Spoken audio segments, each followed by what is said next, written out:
I want to welcome you both, Jens Bastian and George Tzogopoulos, in this new series of podcasts that ELIAMEP is producing, and to talk about the German presidency in the European Council. I want to place a question now that I read and I heard in Deutsche Welle, and I found it very, very provocative and interesting also. Do you believe that Angela Merkel can save the EU, can save the unity of the European Union, and that will be her legacy? Mr. Bastian? I think it's a tall order. One person to save the EU. I think we should bear in mind that she will need all the kind of help and assistance from other political leaders in Europe, other European institutions. She cannot do it on her own. And the question already suggests it's a management of expectations that she also has to navigate. It will be difficult. There are many issues on the agenda. At the end of the day, it's going to be teamwork. She can't do it on her own. Mr. Tzogopoulos? I believe that Germany has played a very important role to keep the integrity of the Eurozone in the first years of the economic crisis, and it has also played a constructive role in the management of the refugee crisis. It seems in the last months that Chancellor Merkel wants to go further as far as European economic integration and economic governance is concerned, but I share the comment of my colleague Dr. Bastian that Chancellor Merkel cannot go it alone. She needs the help from other partners, in particular France. But we can be optimistic because it seems to me that the Chancellor, who will leave politics in approximately 13 months, 14 months from now, she wants to contribute towards the integrity of the European Union and more integration before leaving politics. Mr. Bastian, is the agenda of the German presidency of the EU Council realistic? It's an ambitious agenda. There are different priorities which are defined on the one hand by the COVID-19 pandemic, where urgency is required, urgency of decision making, but also urgency of unity of those who decide, for example, next week at the EU summit on July 17th.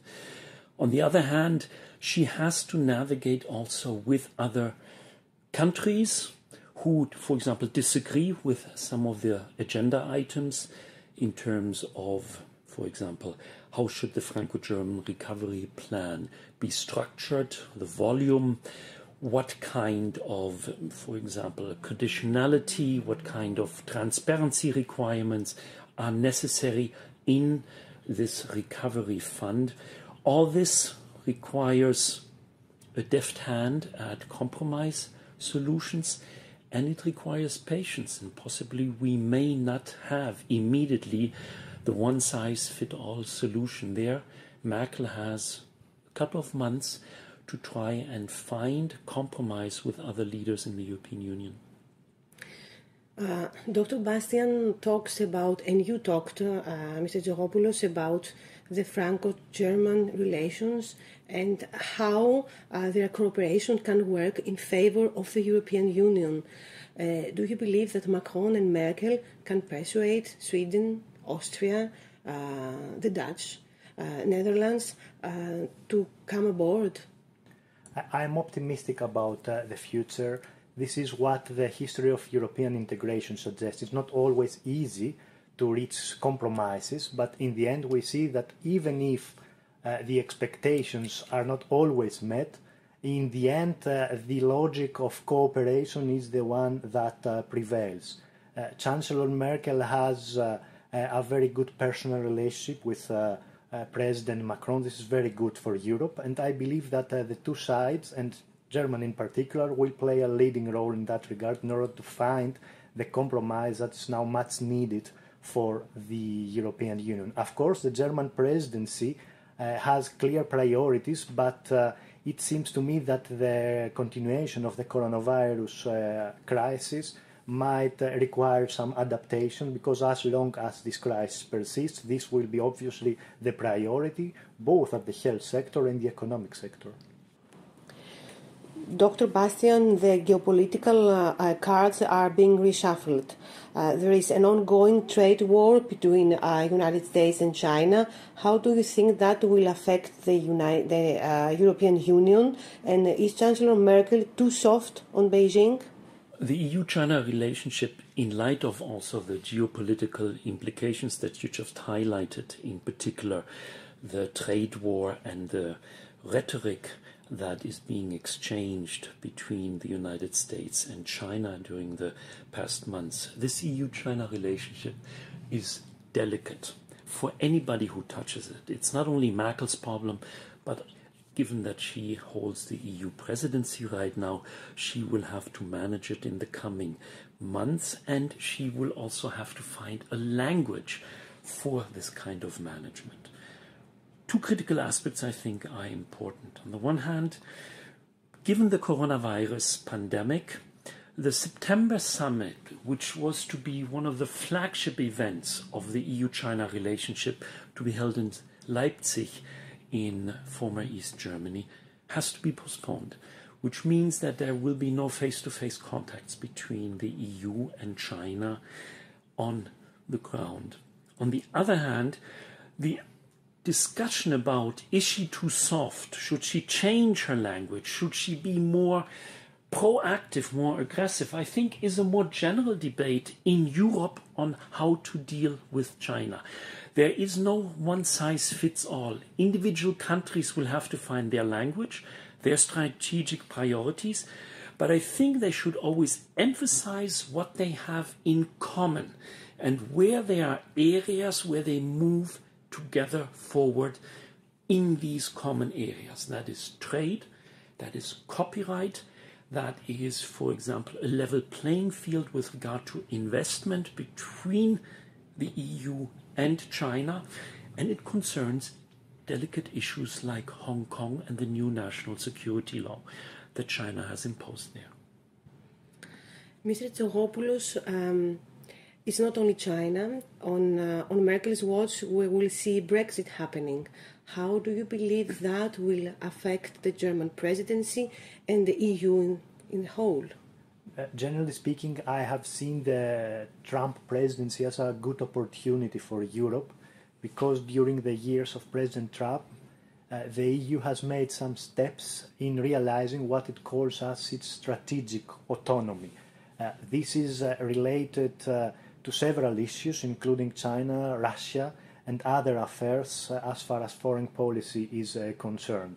I believe that the Brexit negotiations are difficult, they are continuing, but the European Union, as opposed to some critics who had predicted that Brexit might cause a crisis in the EU family, what happened was that the EU emerged stronger, and this is what I expect also during the German presidency for future talks for the post-Brexit landscape to be shaped. So once again, I think that although it's a wait-and-see period, because we are waiting, of course, to see the result of the American presidential election of November 2020, the European Union is making some strategic autonomy steps, and this is very important. Dr. Bastian, the relationship between Donald Trump and Angela Merkel is a very difficult relationship. To put it mildly. Yes. Also, how do you think that will affect the relations between the United States and the European Union if we see Donald Trump being re-elected? Mrs. Merkel, a few weeks ago, refused to come to the United States on the invitation of Donald Trump for the G7 meeting. That was a clear message about also the political distance that exists, also on a personal level, between both. And the retaliation from President Trump can be expected anytime soon. He has threatened, for example, to impose tariffs on German car manufacturers who produce and import cars to the United States. That is a big risk for Germany because after China, the United States is the second single largest trading partner for Germany. I think the relationship as such is beyond repair. It's now trying to, in a way, organize damage control until we see the results, the outcome of the presidential elections in the United States in November of this year. Dr. Tzogopoulos, we had some difficult times with Germany. Difficult times were also due to our own mistakes during the financial crisis, and we blamed the Germans. Things are better now between us. Do you think that Germany, being in the presidency of the European Council, will help us in the Eastern Mediterranean issue? And with Turkey, can we count now on Angela Merkel and Germany to be on our side? Thank you very much for this question. It's very important, and let me start by saying that we at ELIAMEP, we feel very proud, and Dr. Bastian has played a critical role within this framework because we attempted to play a role and solve the misunderstanding between Greece and Germany in very difficult times for Greece, especially from 2010 until 2015. And I believe that our voice is to be remembered in that regard because we didn't blame Germany for Greece's faults, and at the same time we attempted to construct some bridges in order to give the opportunity to politicians, journalists, academic scholars from the two sides to sit together, discuss the problems and find solutions, which is the critical part of Greek-German relations. As far as the future is concerned, it's not that Germany will save Greece or that Greece should necessarily count on Germany. We see that Greece has implemented many of the reforms as they are stipulated in the bailout agreement. We see that Greece played a critical role in order for the Prespes agreement to be reached. This is to be praised. It has been praised by the Chancellor. So all this constructive thinking and policy making has played an important role in order to elevate the Greek-German partnership to new heights. So I'm optimistic about the future, and this is not because Germany wants to save Greece, it is because Greece is doing the right thing. May I just add something to it? As a German who lives in Greece since 20 years, and where my friend George Tzogopoulos has himself also contributed in no small part to German-Greek bilateral relations. These relations have gone through difficult times, and they have also improved significantly. There has been in many ways a de-escalation of rhetoric, and there's now a focus on trying to do the issues that matter. For Greece, it's about migration, for example. To what degree can Germany, for example, take minors under 18 years old who are in overcrowded camps in Greece and take some of them to Germany? That's an important bilateral issue. And then, significantly, in September of this year, Germany will be the honored country at the Saloniki Industrial and Trade Fair, and it is a welcome opportunity to further advance this improvement in bilateral relations. Saying that about the immigration issue and the refugee issue, which is a huge issue for Greece, and not only for Greece, for Italy, for Spain, for Malta, do you believe that Germany will seek to reform the asylum laws, will seek to change Dublin II? I'm less optimistic in that policy area, and I think this is part of managing expectations and not overcrowding an agenda.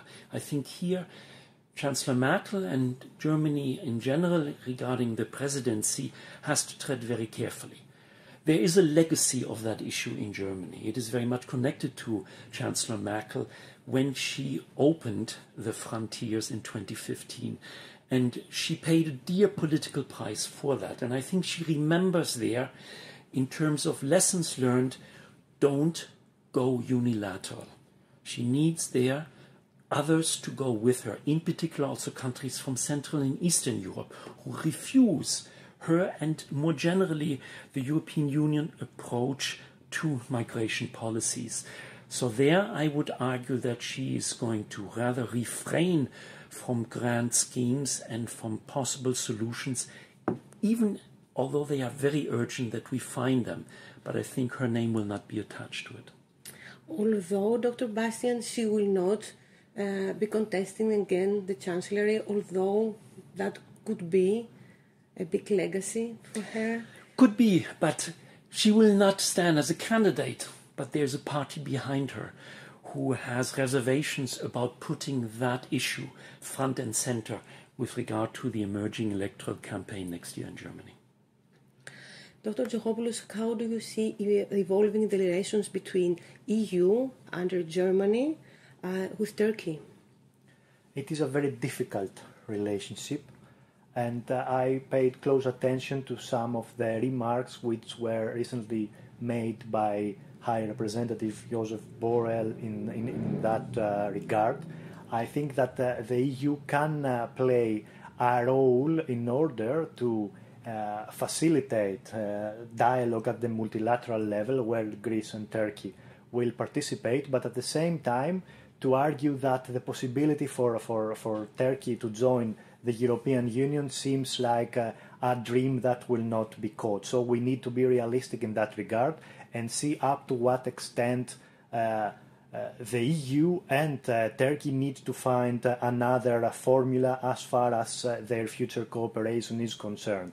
What I would expect from Chancellor Merkel in the next months is also to use her leverage in order to calm tensions in the Eastern Mediterranean, which is the interest of both Greece, Turkey and the European Union. Dr. Bastian, do you see that Angela Merkel will try to persuade Sweden, Austria, the Netherlands, the more difficult countries, that maybe the future is with Eurobonds? That maybe Europe should integrate more and have a really common economic policy? If it's termed Eurobonds or now, given the pandemic, Corona bonds, by and large it's a no-go area for the conservative parties in Germany. And so far, Ms. Merkel has not endorsed these kind of bonds, but she has endorsed a different approach, even if she doesn't use that kind of rhetoric. In my view, the French-German Recovery Fund is in many ways a departure from her previous political insistence that a closer fiscal union in Europe is not possible and is not even politically opportune. Here I think the amount of movement that Mrs. Merkel, under the extraordinary conditions of the pandemic, has shown is something to bear in mind in terms of the momentum that can be used even when she is not in office anymore. It will take complex compromises. I also think that deep divisions between the countries that you have just mentioned must be bridged. I think it is possible. I don't think it will happen in the coming 5 months during the presidency. That is in many ways work on the agenda of anybody who will follow her next year.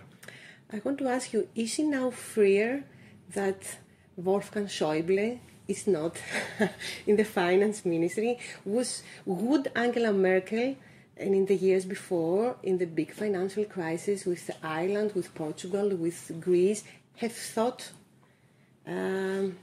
about that if Wolfgang Schäuble was not so much against it, although he was so pro-European? I think that it's not that he was against it and she was possibly in favor or hesitated and therefore could not overrule Wolfgang Schäuble. I think it highlights rather a learning process, and sometimes the hard way, that inside the conservative political parties in Germany, and not only there has been, because of the pandemic, a fundamental reevaluation of what needs to be done, how can it be done, and what are the financial needs that must be brought to the table. And I think that tells you something about a certain openness, a certain momentum that exists in conservative parties and, by the way, also among the Greens, among Social Democrats who say, we can't continue with business as usual. We will not be able to fight the pandemic, nor the economic consequences of that pandemic. Dr. Tzogopoulos, do you see that with the chaos that the United States are creating and Boris Johnson with Brexit, and from the other hand we have also China, do you see the European Union playing a leading role and creating its own defense systems and its own, maybe in the future, NATO? I wouldn't say that the European Union can play a leading role, but I would say that it can act as a pillar of stability in very difficult times in international affairs. And obviously Chancellor Merkel deserves a credit for that. And also her management of the pandemic in Germany has been very good. What I expect with high interest is to see how relations between the European Union and the United States will evolve as far as the China question is concerned. There is a new initiative by High Representative Joseph Borrell about a transatlantic dialogue on China, but it's not yet clear what it means and up to what extent the two sides will agree in how to deal with China. It's not very clear whether they will be able to reach consensus in that regard, so we have to wait for the result of the American presidential election. However, the strategic autonomy concept needs further elaboration, and even if the Democrats win the next presidential election in November, I think that the European Union should keep on the same direction and not necessarily count on the United States as it used to do before 2017. It's an opportunity for Europe and an opportunity which deserves further elaboration, analysis and policy ideas. The point that George there makes is very important. The China hawks today in the United States are not only in the Republican Party. There is across the aisle consensus among Republicans and many, many Democrats about a hardline approach towards China. It is not only an issue that Trump addresses. So, Dr. Bastian, do you believe that Europe can be alone in all of this, can decide without the United States how to handle China? It has to learn to do that. It has to prepare itself for that. And I think there are areas where it is already doing so. It is, in many ways, it is being forced, obliged to go it alone with others. Take the nuclear agreement with Iran. Take the agreement on climate change. Take now policy making in the World Health Organization. In all these areas, the US administration is withdrawing. Hence, it's a new challenge, including for European Union member states, how to then formulate a common approach, if it is in their interest to have a common approach. Well, I don't know if you want anything else to add, if you believe that we have left something out. Just a final point about transatlantic relations and the role of Germany. Dr. Bastian sketched out some issues before. Another issue of disagreement is the fact that President Trump recently decided to withdraw some American soldiers from Germany. And I also read the comments of Secretary of State Mike Pompeo in that regard, and there he criticized Germany for its relationship with Russia. I believe that all this, after the American presidential election, needs more brainstorming and dialogue, because the United States and the European Union remain key partners, but the way the United States has treated Europe since 2017 makes Europe a little bit hesitant in trusting the United States. So the question is up to what extent this rift in the transatlantic partnership can be repaired if the Democrats win the next election. And I think that the German Chancellor, despite the problems in the German-American relationship, will always try to find solutions. So this can be also an important aspect of the German presidency of the EU, especially towards the end of the year. Dr. Bastian? One concluding remark about Chancellor Merkel. It is her last presidency. It is in her own interest, in the interest of Germany, to have results. At the same time, Merkel doesn't stop surprising us. In the past years, with various decisions on nuclear energy after Hiroshima, Fukuyama, or with regard to the migration situation in 2015. And I think now she puts a lot of political capital and her personal legacy in trying to forge a compromise in different policy areas, where I think at the end of the year, in December, when the presidency of Germany comes to a conclusion, we may be in for some surprises in terms of what are the results that we find on the table. I want to thank you both very much for this discussion. Thank you. Our great pleasure.